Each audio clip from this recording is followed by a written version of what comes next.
Nous allons voir ici que les lois que nous avons présentées pour l'électrostatique peuvent se transposer aux études de mécanique et notamment à l'étude du champ de gravitation. Donc c'est l'objet de cette dernière partie appelée analogie gravitationnelle. Alors la base de cette analogie part de l'expérience suivante. Imaginons une charge ponctuelle Q placée en un point O et une autre charge Q placée un peu plus loin. Eh bien, on sait qu'en gravitation, on a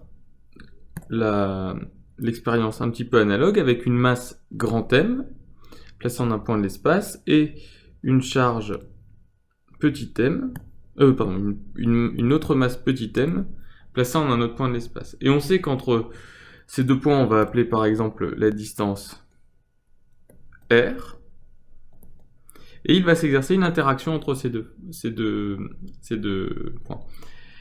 Alors, par exemple, imaginons que les deux charges soient positives. Q et Q sont positifs, il va y avoir une force répulsive F de Q sur petit q. De la même manière, cette fois-ci, entre les masses, elles, sont forcément positives, et on sait que la force d'interaction gravitationnelle est attractive, et donc on aura une force de la masse m sur la masse petit m, attractive. Alors pour exprimer ces forces, on peut définir le vecteur ER, qui est ici défini comme ça, et ici défini comme cela. Et donc on a l'expression de la force de Q sur Q, qui est égale à le produit des charges en présence sur 4πε0 fois la distance entre les deux charges au carré, ER. Alors on voit ici que la force est bien portée par plus ER vu que les deux charges sont positives. C'est ce qu'on appelle la loi de Coulomb.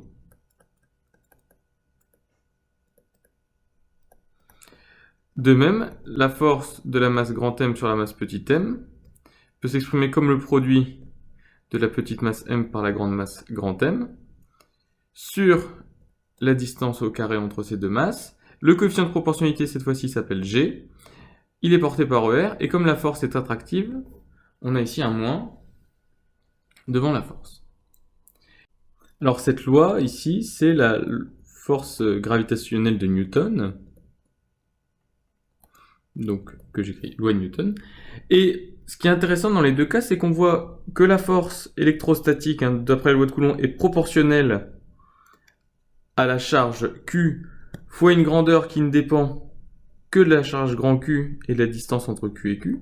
Et cette grandeur, c'est ce qu'on va appeler le champ électrique créé par Q. De la même manière, la force de grand M sur la masse petit m est proportionnelle à petit m fois une grandeur qu'on va appeler, qui est cette fois-ci, celle-ci entourée en jaune, qui va être le champ de gravitation G créé par M. Donc on peut ainsi introduire la notion de champ électrique et de champ de gravitation et dire que finalement la force électrostatique de Q sur Q est de la forme QE avec E égale Q sur 4πε0 R carré. Et la force gravitationnelle de grand M sur petit m, c'est égal à la petite masse m fois le champ de gravitation G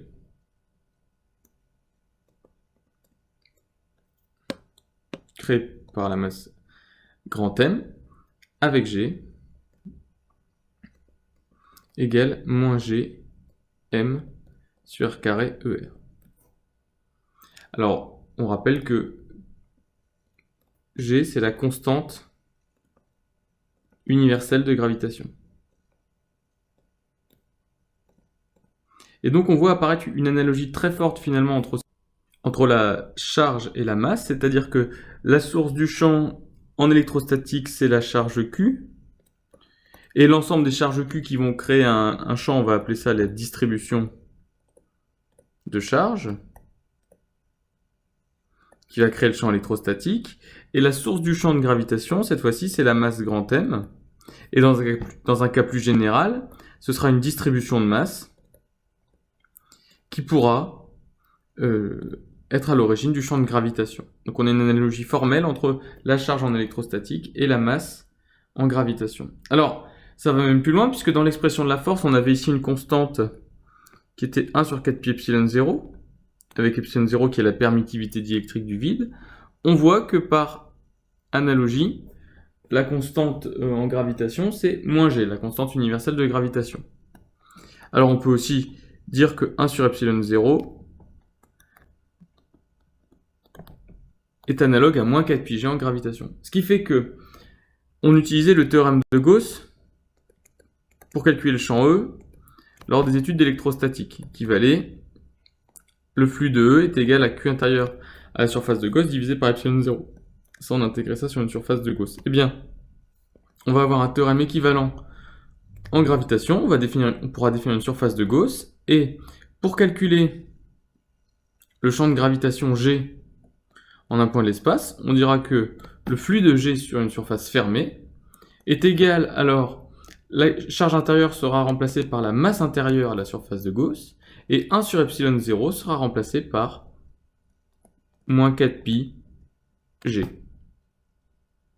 Et donc, le théorème de Gauss pour la gravitation, qui s'utilise de la même manière que le théorème de Gauss électrostatique, s'écrit. Alors, il y a des petites erreurs là avec les majuscules. Donc le flux du champ de gravitation G sur une surface fermée est égal à la masse intérieure à cette surface fermée fois moins 4 pi G. Donc on va écrire moins 4 pi G masse intérieure. Alors, où G, ce G là, c'est la constante de gravitation universelle, et le vecteur G est le champ de gravitation en newton par kilogramme. Alors, juste une petite information, G à la surface de la Terre qui vaut 9,81, c'est ni plus ni moins, en première approximation, que le champ de gravitation G en R égale le rayon de la Terre. Ça veut dire que si on prend une planète, on peut calculer le champ G en n'importe quel point M. Mais si on le calcule au niveau du rayon de la Terre, si on considère que c'est la Terre, et bien ici, G en R égale RT, c'est ce que nous appelons G, et donc qui vaudra moins G fois la masse de la Terre sur rayon de la Terre au carré, ER, si on reprend l'expression du champ de gravitation qu'on avait écrite ici.